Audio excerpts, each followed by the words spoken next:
ಓಂ ಕ್ರಾಂ cream ಕ್ರೌಂ ಸಹ ಭೌಮಾಯ ನಮಃ. ನಮಸ್ಕಾರ ಸ್ನೇಹಿತರೆ, welcome to VRL astro and Ayur 369 YouTube channel.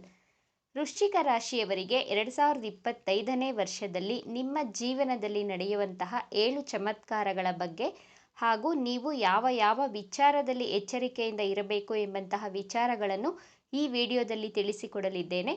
ವೃಶ್ಚಿಕ ರಾಶಿಯ ಅಧಿಪತಿ ಮಂಗಳ ಗ್ರಹ. ಮಾತಿನಲ್ಲಿ ಬಹಳ ಚತುರರಾಗಿರ್ತೀರ. ನೀವು ಒಳ್ಳೆಯವರಿಗೆ ಒಳ್ಳೆಯವರಾಗಿರ್ತೀರ, ಕೆಟ್ಟವರಿಗೆ ಕೆಟ್ಟವರು. ಸ್ನೇಹ ಅಂತ ಬಂದರೆ ಪ್ರಾಣ ಕೊಡುವುದಕ್ಕೂ ಸಿದ್ಧವಾಗಿರ್ತೀರ. ದ್ವೇಷ ಕಟ್ಟಿಕೊಂಡರೆ, ನಿಮ್ಮನ್ನು ಯಾರಾದರೂ ಒಂದು ಸಲ ಎದುರು ಹಾಕಿಕೊಂಡರೆ ನಿಮ್ಮಂತಹ ಛಲಗಾರರು ಹಠಗಾರರು ಯಾರೂ ಇರೋದಿಲ್ಲ. ನಿಮಗೆ ನೀವೇ ಸಾಟಿಯಾಗಿರ್ತೀರ. ಮಾತಿನಲ್ಲಿ ನಿಮ್ಮನ್ನು ಸೋಲಿಸಲು ಯಾರಿಗೂ ಸಾಧ್ಯವಿಲ್ಲ. ತುಂಬ ಜ್ಞಾನವಂತರಾಗಿರ್ತೀರ, ಬುದ್ಧಿವಂತರಾಗಿರ್ತೀರ, ಒಳ್ಳೆ ಕೇಳುಗರಾಗಿರುತ್ತೀರ. ರಾಜಕಾರಣ, ದೇಶದಲ್ಲಿ ಏನೇನು ವಿಚಾರಗಳು ಘಟನೆಗಳು ನಡೆಯುತ್ತಿದೆ ಎಂಬಂತಹ ವಿಚಾರಗಳನ್ನು ತಿಳಿಯಲು ಬಹಳ ಕುತೂಹಲಕಾರಿಯಾಗಿರ್ತೀರ. ತುಂಬ ಕ್ಯೂರಿಯಸ್ ಆಗಿರ್ತೀರ. ಮಧ್ಯರಾತ್ರಿಯಲ್ಲಿ ಯಾರೇ ಸ್ನೇಹಿತರಾಗಲಿ ಸಂಬಂಧಿಕರಾಗಲಿ ಬಂದರೂ ಸಹ ಅವರಿಗೆ ಅಡಿಗೆ ಮಾಡಿ ಬಡಿಸುವಷ್ಟು ಉದಾರಿಗಳಾಗಿರುತ್ತೀರ. ತುಂಬ ಹೊಂದಾಣಿಕೆ ಸ್ವಭಾವದವರು ವೃಶ್ಚಿಕ ರಾಶಿಯವರು. ಓದುವುದರಲ್ಲಿ ಬರೆಯುವುದರಲ್ಲಿ ಬಹಳ ಆಸಕ್ತಿ ಉಳ್ಳವರು. ಪೇಪರ್ ಓದುವಾಗ ತುಂಬ ಇಂಪಾರ್ಟೆಂಟ್ ನ್ಯೂಸ್ ಆಗಲಿ, ಒಳ್ಳೆ ಸುಭಾಷಿತ ಆಗಲಿ, ಹಿತನುಡಿಗಳೇ ಆಗಲಿ ಏನನ್ನಾದರೂ ಕಂಡರೆ ಇಮಿಡಿಯೇಟಾಗಿ ಆ ಪೇಪರನ್ನು ಕಟ್ ಮಾಡಿ ಸ್ಟೋರೇಜ್ ಮಾಡಿಟ್ಕೊಳ್ತೀರಾ. ಈಗ WhatsApp, share chat, Facebook, Instagram ಈ ರೀತಿ ಪ್ಲ್ಯಾಟ್ಫಾರ್ಮಲ್ಲಿ ಒಳ್ಳೆ ಸುಭಾಷಿತಗಳು, ಜೀವನಕ್ಕೆ ಮೌಲ್ಯಯುತವಾದಂತಹ ವಾಕ್ಯಗಳು, ಅರ್ಥಗರ್ಭಿತವಾದಂತಹ ವಾಕ್ಯಗಳನ್ನು ಕಂಡರೆ ಇಮಿಡಿಯೇಟಾಗಿ ಅದನ್ನು ಸ್ಕ್ರೀನ್ಶಾಟ್ ಮಾಡಿ ಸೇವ್ ಮಾಡಿಟ್ಕೊಳ್ತೀರಾ. ನೀವು ಹೀಗೆ ಇದ್ದೀರೋ ಇಲ್ಲವೋ ಅಂತ ಖಂಡಿತವಾಗಿಯೂ ಕಮೆಂಟ್ನಲ್ಲಿ ತಿಳಿಸಿ. ವೃಶ್ಚಿಕ ರಾಶಿಯವರಿಗೆ ಗೋಚಾರದಲ್ಲಿ ಗ್ರಹಗಳ ಸ್ಥಿತಿಗತಿಗಳ ಬಗ್ಗೆ ನೋಡೋಣ. ನಿಮ್ಮ ರಾಶ್ಯಾಧಿಪತಿ ಮಂಗಳ ಗ್ರಹ ನವಮ ಭಾವದಲ್ಲಿ, ನಿಮ್ಮ ದ್ವಿತೀಯ ಭಾವದಲ್ಲಿ ಸೂರ್ಯ ಗ್ರಹ, ನಿಮ್ಮ ರಾಶಿಯಲ್ಲಿ ಬುಧ ಗ್ರಹ, ಚತುರ್ಥ ಭಾವದಲ್ಲಿ ಶನಿ ಗ್ರಹದ ಜೊತೆ ಶುಕ್ರ ಗ್ರಹ, ಪಂಚಮದಲ್ಲಿ ರಾಹು ಗ್ರಹ, ಸಪ್ತಮದಲ್ಲಿ ಗುರುಗ್ರಹ, ಲಾಭಸ್ಥಾನದಲ್ಲಿ ಕೇತು ಗ್ರಹ ಸ್ಥಿತವಾಗಿದೆ. ವೃಶ್ಚಿಕ ರಾಶಿಯವರಿಗೆ 2025ರಲ್ಲಿ ನಡೆಯುವಂತಹ ಮೊದಲನೆಯ ಚಮತ್ಕಾರ, ನಿಮ್ಮ ರಾಶ್ಯಾಧಿಪತಿ ಮಂಗಳ ಗ್ರಹ ಪ್ರಸ್ತುತವಾಗಿ ನವಮ ಭಾವದಲ್ಲಿ ಸ್ಥಿತವಾಗಿದೆ. ಜನವರಿ ತಿಂಗಳಲ್ಲಿ ವಕ್ರಿಯಾಗಿ ಹಿಂದಿನ ಭಾವವಾದಂತಹ ಮಿಥುನ ರಾಶಿಯಲ್ಲಿ ಸಂಚಾರ ಮಾಡುತ್ತದೆ. ನಂತರ ಮಾರ್ಚ್, ಏಪ್ರಿಲ್, ಮೇ ತಿಂಗಳಲ್ಲಿ ಮಂಗಳ ಗ್ರಹ ನಿಮ್ಮ ವೃತ್ತಿ ಸ್ಥಾನದಲ್ಲಿ, ನಿಮ್ಮ ಲಾಭ ಸ್ಥಾನದಲ್ಲಿ ಗೋಚಾರ ಮಾಡಿದಾಗ ವೃಶ್ಚಿಕ ರಾಶಿಯವರಿಗೆ ನಿಮ್ಮ ವೃತ್ತಿಯಲ್ಲಿ ದೊಡ್ಡ ಬದಲಾವಣೆಗಳು ಆಗಲಿದೆ. ನಿಮ್ಮ ಜಾಬಲ್ಲಿ ಪ್ರಮೋಷನ್ ಆಗುತ್ತದೆ. ಯಾರೆಲ್ಲ ಜಾಬ್ಗಾಗಿ ಹುಡುಕಾಟ ನಡೆಸುತ್ತಿದ್ದೀರೋ ಅವರಿಗೆಲ್ಲ ಹೊಸ ಜಾಬ್ ಸಿಗುವಂತಹ ಸಾಧ್ಯತೆಗಳು ತೋರಿಸ್ತಾ ಇದೆ. ನೀವು ನಿಮ್ಮ ಇನ್ಕಮನ್ನು ಹೆಚ್ಚು ಮಾಡಿಕೊಳ್ಳುವಂತಹ ಆಲೋಚನೆಯನ್ನು ಮಾಡುತ್ತೀರಾ. ಈ ಟೈಮ್ ಪೀರಿಯಡಲ್ಲಿ ಮಾರ್ಚ್ ತಿಂಗಳ ನಂತರ ನಿಮ್ಮ ಕೆರಿಯರ್ ಲೈಫಲ್ಲಿ ಪಾಸಿಟಿವ್ ಬದಲಾವಣೆಗಳನ್ನು ಖಂಡಿತವಾಗಿಯೂ ಕಾಣುತ್ತೀರಾ. ಹೊಸ ಬಿಸ್ನೆಸ್ಸನ್ನು ಸ್ಟಾರ್ಟ್ ಮಾಡುವಂತಹ ಪ್ರಯತ್ನ, ಆಲೋಚನೆಯನ್ನು ಮಾಡುತ್ತೀರಾ.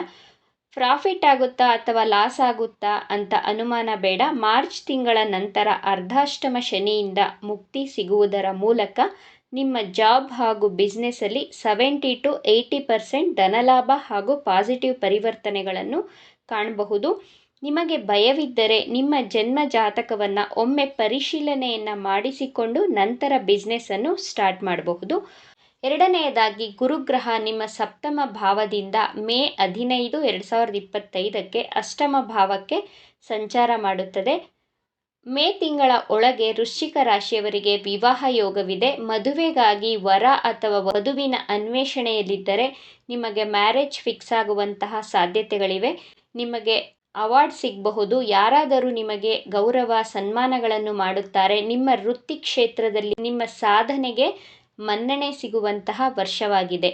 ಮೂರನೆಯದಾಗಿ ಗುರುಗ್ರಹ ಅಷ್ಟಮಕ್ಕೆ ಪ್ರವೇಶಿಸಿದ ನಂತರ ನಿಮ್ಮ ಪ್ರೀತಿ ಜೀವನದಲ್ಲಿ ಮಿಸ್ಅಂಡರ್ಸ್ಟ್ಯಾಂಡಿಂಗ್, ಮಿಸ್ಕಮ್ಯುನಿಕೇಷನ್ ಉಂಟಾಗಬಹುದು. ವಿನಾಕಾರಣ ವೈಮನಸ್ಸುಗಳು ಮೇ ತಿಂಗಳ ನಂತರ ಕಂಡುಬರಲಿದೆ. ಇದು ಎಚ್ಚರಿಕೆಯ ವಿಚಾರ, ಚಮತ್ಕಾರವಲ್ಲ. ನಿಮ್ಮ ಆರೋಗ್ಯದ ವಿಚಾರಕ್ಕೆ ಬಂದರೆ ಹಲ್ಲಿನ ಸಮಸ್ಯೆಗಳು, ಮುಖದ ಸಮಸ್ಯೆಗಳು ಉಂಟಾಗಬಹುದು. ಲಿವರ್, ಫ್ಯಾಟ್, ಡೈಜೆಷನ್, ಗ್ಯಾಸ್ಟ್ರಿಕ್ಸ್ ಸಮಸ್ಯೆಗಳು ಉಂಟಾಗುವುದರಿಂದ ಬಹಳ ಕೇರ್ಫುಲ್ ಆಗಿ ಇರಬೇಕಾಗುತ್ತೆ. ಆರೋಗ್ಯಕರ ಆಹಾರಗಳನ್ನು ಸೇವನೆ ಮಾಡಿ. ನಿಮ್ಮ ಫ್ಯಾಮಿಲಿಯಲ್ಲಿ ಆರ್ಗ್ಯುಮೆಂಟ್ಸ್ಗಳು ಹೆಚ್ಚಾಗಬಹುದು. ಈ ಟೈಮ್ ಪೀರಿಯಡಲ್ಲಿ ಗುರು ನಿಮ್ಮ ದ್ವಿತೀಯಾಧಿಪತಿಯಾಗಿ ಅಷ್ಟಮದಲ್ಲಿ ಗೋಚಾರ ಮಾಡಿದಾಗ ಮೇ ತಿಂಗಳ ನಂತರ ನಿಮ್ಮ ಕೌಟುಂಬಿಕ ಜೀವನದಲ್ಲಿ ಬಹಳ ಎಚ್ಚರಿಕೆ ಹಾಗೂ ಸಮಾಧಾನವಾಗಿ ಇರಬೇಕಾಗುತ್ತೆ. ನಾಲ್ಕನೆಯದಾಗಿ ಮಾರ್ಚ್ 29, 2025ಕ್ಕೆ ಅರ್ಧಾಷ್ಟಮ ಶನಿಯಿಂದ ಮುಕ್ತಿ ಸಿಗಲಿದೆ. ಪಂಚಮಕ್ಕೆ ಶನಿಗ್ರಹ ಪ್ರವೇಶಿಸಿದಾಗ ಶನಿಗ್ರಹ ಹೆಚ್ಚು ತೊಂದರೆಯನ್ನು ಕೊಡುವುದಿಲ್ಲ. ಮಾರ್ಚ್ ತಿಂಗಳವರೆಗೂ ನಿಮ್ಮ ತಾಯಿಯ ಆರೋಗ್ಯದಲ್ಲಿ ಎಚ್ಚರಿಕೆಯನ್ನು ವಹಿಸಿ. ಏಪ್ರಿಲ್ ತಿಂಗಳ ನಂತರ ನಿಮ್ಮ ತಾಯಿಯ ಆರೋಗ್ಯದಲ್ಲಿ ವೃದ್ಧಿಯನ್ನು ಕಾಣಬಹುದು. ಒಳ್ಳೆ ಡಾಕ್ಟರ್ ಸಿಗ್ತಾರೆ. ಬೆಸ್ಟ್ ಟ್ರೀಟ್ಮೆಂಟ್ ಸಿಗುವುದರ ಮೂಲಕ ನಿಮ್ಮ ತಾಯಿಯ ಆರೋಗ್ಯದಲ್ಲಿ ಚೇತರಿಕೆಯನ್ನು ಕಾಣಬಹುದು. ನಿಮ್ಮ ಜಾಬಲ್ಲಿ ಇರುವಂತಹ ಭಯ, ಆತಂಕ ಎಲ್ಲವೂ ಕಡಿಮೆಯಾಗಲಿದೆ ಮಾರ್ಚ್ 30ರ ನಂತರ. ಐದನೆಯದಾಗಿ ವೃಶ್ಚಿಕ ರಾಶಿಯವರಿಗೆ ನಿಮ್ಮ ಪಂಚಮಕ್ಕೆ ಶನಿಗ್ರಹ ಪ್ರವೇಶಿಸಲಿದ್ದಾರೆ. ಮಾರ್ಚ್ ತಿಂಗಳ ನಂತರ ವೃಶ್ಚಿಕ ರಾಶಿ ವಿದ್ಯಾರ್ಥಿಗಳು ನಿಮ್ಮ ವಿದ್ಯಾಭ್ಯಾಸದಲ್ಲಿ ಹಾರ್ಡ್ ವರ್ಕನ್ನು ಮಾಡುತ್ತೀರಾ. ಒಳ್ಳೆ ರೀತಿಯಲ್ಲಿ ಅಂಕಗಳನ್ನು ಪಡೆಯುತ್ತೀರಾ. ಶಾಸ್ತ್ರಗಳ ಪ್ರಕಾರ ಶನಿಗ್ರಹ ಯಾವ ಭಾವಕ್ಕೆ ಪ್ರವೇಶಿಸುತ್ತದೋ ಆ ಭಾವದ ಕಾರಕತ್ವಗಳ ಬಗ್ಗೆ ನಾವು ನಮ್ಮ ಎಫರ್ಟ್ಗಳನ್ನು, ನಮ್ಮ ಎನರ್ಜಿಯನ್ನು ಆ ಭಾವಕ್ಕೆ ಸ್ಪೆಂಡ್ ಮಾಡಲೇಬೇಕು.